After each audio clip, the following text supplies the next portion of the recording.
Okay. Welcome to the session. ఈ వీడియోలో మనం పవర్స్ అదేనండి ఎక్స్‌పోనెన్షియల్ సంబంధించి కొన్ని ప్రాబ్లమ్స్ డిస్కస్ చేద్దాం. చాలా ఇంట్రెస్టింగ్‌గా ఉంటదనమాట. మీరు మొదటి నుంచి చివరి వరకు అలాగే స్కిప్ చేయకుండా చూడండి. మరి మొదటి ప్రాబ్లమ్ చూడండి. 1/3 plus 2/3 into 3/0 whole divided by 3/0 that is equal to how much అని మనకు అడిగాడు. ఓకేనా? ఇక్కడ మనం బేసిక్ నాలెడ్జ్ ఏంటంటే 1/3 చదివేటప్పుడు దీన్ని 1/3 అని చదువుతాం, లేదా 1³ అని చదవచ్చు. మరి దీని అర్థం ఏంటి? 1/3 ఆర్ 1³ అంటే 1ని 3 టైమ్స్ ఇంటూ చేయాలి, అంతేనా?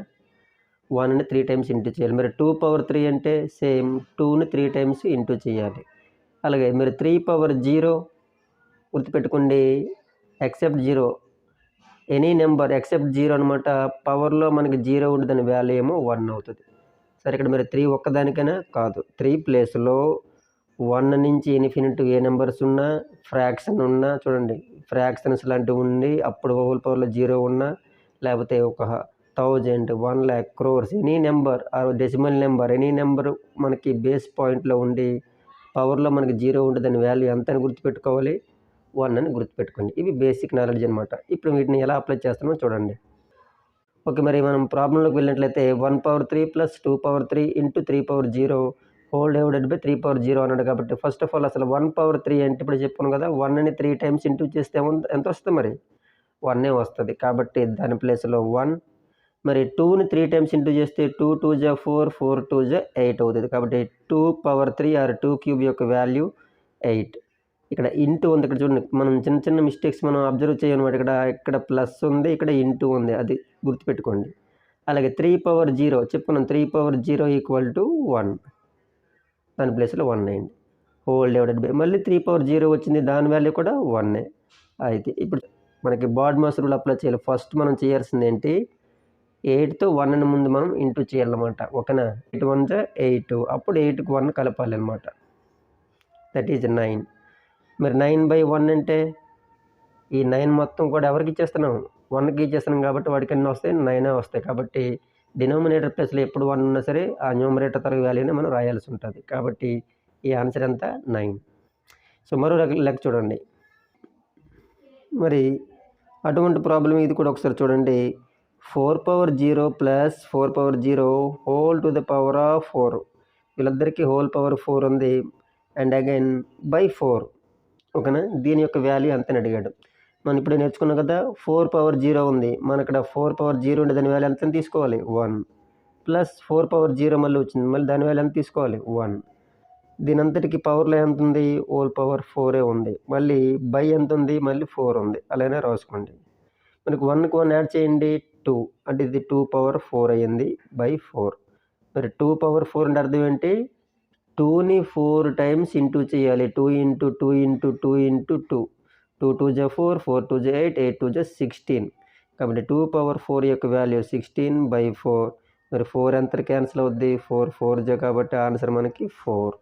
కాబట్టి ఈ ప్రాబ్లం యొక్క ఆన్సర్ 4. మరి ఇక్కడ ఈ ప్రాబ్లం చూడండి, మనకి ఎక్కువగా పోటీ పరీక్షల్లో స్క్వేర్స్ పైన అడుగుతూ ఉంటాడు.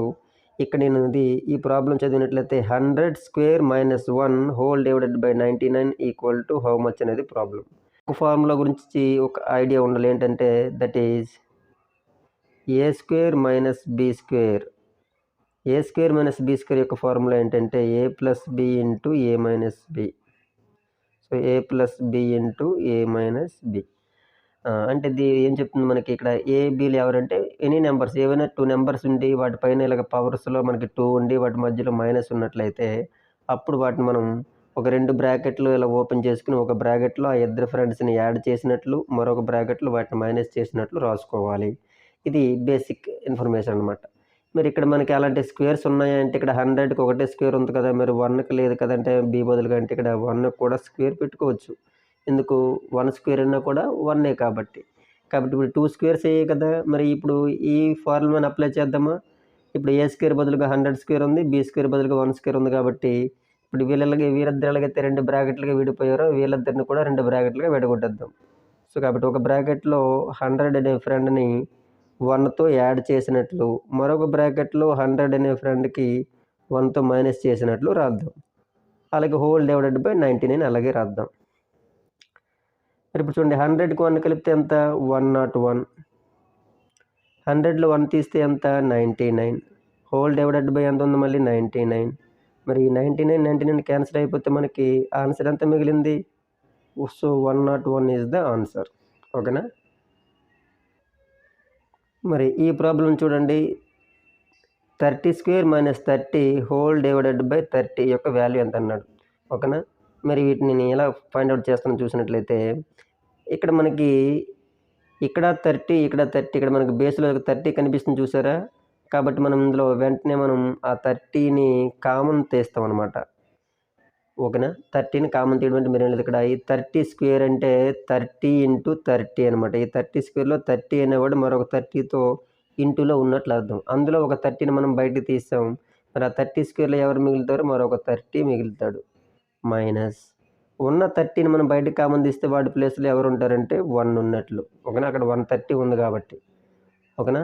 కాబట్టి మనం ఇక్కడ ఏం చేసాం, 30² ఒక 30ని బయట తీసాం, ఇంకో 30 మిగిలింది. మైనస్ ఆ 30ని బయట తీయడం వల్ల అక్కడ ఎవరైనా ఉన్నారంటే ఉన్నట్లు ఎవరు 130 30 కాబట్టి. అలాగే హోల్ డివైడెడ్ బై 30.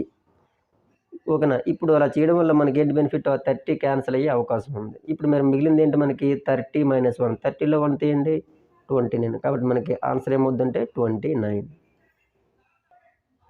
ఓకే, ఈ ప్రాబ్లం చూడండి.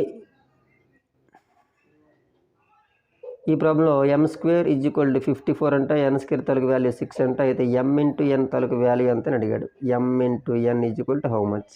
మరి ఈ ప్రాబ్లంని స్మార్ట్గా ఎలా చేస్తామో చూడండి. సరే, m² = 54 కాబట్టి 54 రాశాను. అలాగే n² = 6 కదా, 6 రాశాను. ఇప్పుడు ఏం చేస్తున్నామంటే ఇప్పుడు చూడండి, ఇక్కడ రెండు వేరు ఈక్వేషన్లు. m² = 54 అనేది ఒక ఈక్వేషన్, n² = 6 అనేది ఒక ఈక్వేషన్. ఈ m²నేమో n²తో ఇంటూ చేసినట్లు, m² × n² చేస్తే అంటే ఇక్కడ ఏమైంది, ఇక్కడ ఈ ఈక్వేషన్లో లెఫ్ట్ హ్యాండ్ సైడ్ ఉండే వాళ్ళు మనం ఇంటూ చేస్తే ఆటోమేటిక్గా రైట్ హ్యాండ్ సైడ్ ఉన్న వాళ్ళిద్దరిని కూడా ఇంటూ చేయాలన్నమాట. అప్పుడు దాని వాల్యూలో ఎటువంటి చేంజ్ ఉండదు. గుర్తుపెట్టండి, ఏవైనా రెండు ఈక్వేషన్లు వేరువేరుగా ఉండేటప్పుడు అంటే ఏ అనేవాడు బి అనేవాడికి ఈక్వల్గా ఉండి సి అనేవాడు డికి ఈక్వల్గా ఉంటే అప్పుడు ఏని సితో ఇంటూ చేయొచ్చు. అలాగే బిని డితో ఇంటూ చేసిన వాటి వాల్యూస్లో ఎటువంటి మార్పు ఉండదు. అయితే మీరు m² × n² వచ్చింది కదా, ఇక్కడ నేను m² n²లో ఇద్దరికి స్క్వేర్ ఉంది కాబట్టి ఇందులో ఒక mని ఒక nని తీసుకుంటే వీళ్ళిద్దరికి హోల్ స్క్వేర్గా రాయొచ్చు అనమాట. గుర్తుపెట్టుకోండి, m² × n² అన్న ఒకటే, m × n హోల్ స్క్వేర్ అన్న ఒకటి. ఈ హోల్ స్క్వేర్ అనేవాడు ఇద్దరికి mకి nకి ఇద్దరికి చెందినవాడు కాబట్టి దేర్ఫోర్ ఇది 54 × 6 ఇంటూ చేద్దాం. చూడండి, 6 × 4 = 24, 6 × 5 = 30 and 2 32. ఇప్పుడు ఇది mn హోల్ స్క్వేర్ అయ్యింది కదా. చిన్న ఇక్కడ రాస్తాను, ఓన్లీ mn హోల్ స్క్వేర్ ఇక్కడ mn హోల్ స్క్వేర్ = 324. 324 నేను సింపుల్గా 18² అని రాస్తున్నాను. mn హోల్ స్క్వేర్ని 18² అని రాశాను. అంటే ఇప్పుడు మనకి ఏమర్థమైంది చూడండి, ఈ స్క్వేర్కి స్క్వేర్ పవర్కి పవర్ ఈక్వల్ కాబట్టి mn దేనికి ఈక్వల్ అయింది, 18కి ఈక్వల్ అయినా కాబట్టి మనకి mn యొక్క వాల్యూ ఎంత అయినట్లు, mn = 18. అది మనకు కావాల్సిన ఆన్సర్ అన్నమాట. ఓకే, ఈ ప్రాబ్లం చూడండి, 2x = √8 then x = how much అని మనకు అడిగాడు. అయితే ఇప్పుడు మరి ఏం చేస్తున్నామో చూడండి, 2x అలానే రాసుకోండి ఒకసారి. ఇంతకీ √8 అంటే అర్థం ఏంటో ముందు ఒకటి రాస్తాను చూడండి. √8 ఈజ్ నథింగ్ బట్, చూడండి √8ని మనం ఎలా రాయొచ్చు అంటే 8 పవర్ ఈ స్క్వేర్ రూట్ ఉంది కదా, ఈ స్క్వేర్ రూట్నే హోల్ పవర్ 1/2 అని రాయొచ్చు. అది గుర్తుపెట్టుకోండి. కాబట్టి నేను ఇక్కడ 8 ప్లేస్లో ఏం చేస్తాను, హోల్ పవర్ 1/2గా రాశాను. ఓకేనా? హోల్ పవర్ 1/2 బాగానే ఉంది. అయితే ఇప్పుడు మనకి ఇప్పుడు కావాల్సింది ఏంటి, ఎక్స్ యొక్క వాల్యూ కదా. ఎక్స్ వాల్యూ రావాలంటే గుర్తుపెట్టుకోండి, ఇక్కడ ఈ ఈక్వల్ సింబల్కి లెఫ్ట్ సైడ్ రైట్ సైడ్ ఉన్నటువంటి ఈ బేసులు ఇద్దరు కూడా ఈక్వల్గా ఉండాలి. ఈక్వల్గా ఉండాలంటే ఇక్కడ 8ని కూడా 2లోనికి మార్చేయాలి. అలా మార్చాలంటే మరి 8కి 2కి ఏమైనా సంబంధం ఉంటే 2ని 3 టైమ్స్ ఇంటూ చేస్తే వచ్చేది 8. కాబట్టి 8ని మనం ఎలా రాయొచ్చు, 2/3గా రాయొచ్చు. సో కాబట్టి ఆ 2xని అలానే రాసుకుంటే 8 బదులుగా 2/3 రాసాం, హోల్ పవర్ 1/2 ఉందన్నమాట. మరి ఈ 2ని అలానే రాసుకుంటే ఈ 3 1/2 ఏం చేసుకుంటే వాళ్ళిద్దరు కూడా ఇంటూ చేసుకుంటారు. కాబట్టి 1/2తో 3ని ఇంటూ చేస్తే చూడండి, ఇక్కడ 3ని 1తో మాత్రం ఇంటూ చేయాలి. 3 1 జా 3/2 అవుద్దనమాట. ఇది అంతా ఎవరికి ఈక్వల్? 2 power ఎక్స్కి equal.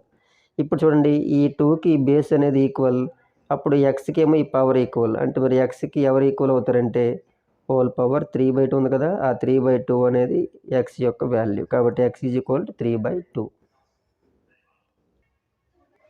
మరి ఈ ప్రాబ్లం చూడండి, 3 power X plus 3 power X plus 3 power X that is equal to 3 power 5, then X equal to how much?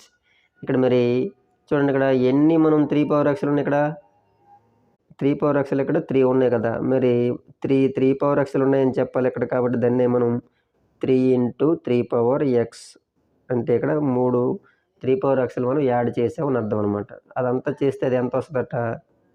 3 power 5 వస్తుందట. ఓకేనా? మరి ఇప్పుడు మనం సింపుల్గా చూడండి, ఇది ఏ పవర్ ఎం ఇంటూ ఏ పవర్ ఎన్ ఫార్ములా ప్రకారం ఉంది. ఆ ఉండేటప్పుడు ఏం చేయాలట? 1ని ఎక్స్ని యాడ్ చేయాలి. అంటే ఇక్కడ రాసాం, ఒక 3 తీసుకొని 2 బేసుల్లో ఒక 3 తీసుకొని 1ని ఎక్స్ని యాడ్ చేస్తే అదేమో ఎవరికి ఈక్వల్ అవుతుందంటే 3 పవర్ 5కి ఈక్వల్ అవుతుంది. ఓకేనా? సింపుల్గా ఇక్కడ 3 పవర్ ఎక్స్లు 3 ఉన్నాయి అని చెప్పాలంటే మ్యాథమెటికల్గా ఎలా రాయాలి? 3 ఇంటూ 3 పవర్ ఎక్స్. మరి 3 పవర్లో ఏం లేదంటే 1 ఉన్నట్లు. ఇదంతా ఆల్రెడీ ఎవరికి ఈక్వల్ ముందే ఇచ్చాడు? 3 పవర్ 5కి. అయితే నెక్స్ట్ ఏం చేసాం? ఈ 2 బేసుల్లో ఒక బేస్ తీసుకున్నాం 3, 1ని ఎక్స్ని యాడ్ చేయాలి according to the formula 1 + x that is equal to 3 power 5. మరి ఇక్కడ దీని అర్థం ఏంటి? 1కి ఎవరిని కలిపితే 5 వస్తుందో వాడికి మనం చెక్ చేసుకోవాలి. ఇక్కడ ఈ బేస్కి బేస్ ఈక్వల్ కాబట్టి 1 + x అనేది 5కి ఈక్వల్ అవుతుంది. మరి 5కి ఈక్వల్ అంటే మరి ఆల్రెడీ ఇక్కడ 1కి ఎవరిని యాడ్ చేస్తే 5 వస్తుంది? 4ని. కాబట్టి మనకి ఇక్కడ ఎక్స్ ప్లేస్లో ఎవరు ఉన్నట్లు? 4. కాబట్టి మనకు ఆన్సర్ ఎంత? 4. మరి ఈ ప్రాబ్లం చూడండి, x² - 25/25 - x² that is equal to x power 0 then x equal to how much అని మనకు అడిగాడు. ఓకేనా? మరి ఇది ఎలా సాల్వ్ చేస్తాం చూడండి. ఇక్కడ మనం అబ్జర్వ్ చేయాల్సింది x పవర్ 0 అంటే ఎంత? x పవర్ 0 అంటే ఎంత? మరి దాని వాల్యూ 1 అయినట్లు అర్థం అనమాట. కాబట్టి ఇదంతా ఎంత అయిపోయింది? ఇక్కడ 1. అది గుర్తుపెట్టుకోండి. అయితే ఇప్పుడు x² - 25/25 - x² తాలూకు వాల్యూ ఎంత? 1 అని అర్థం. అప్పుడు మరి ఏమవుతుందట? చూడండి, పైన న్యూమరేటర్ రాస్తాను, x² - 25 ఈక్వల్ టు ఈ డినామినేటర్ ప్లేస్లో ఉన్న దాన్ని ఏమో రైట్ సైడ్ తీసుకెళ్తే 1తో వీళ్ళందరినీ ఇంటూ చేయాలి. అప్పుడేమవుద్ది? 125 జా 25 - 1x² జా x². ఈ బ్యాచ్ అంతటిని కూడా రైట్ సైడ్ పంపించాం. అప్పుడు 1తో ఇంటూ చేస్తే అవే బ్యాచ్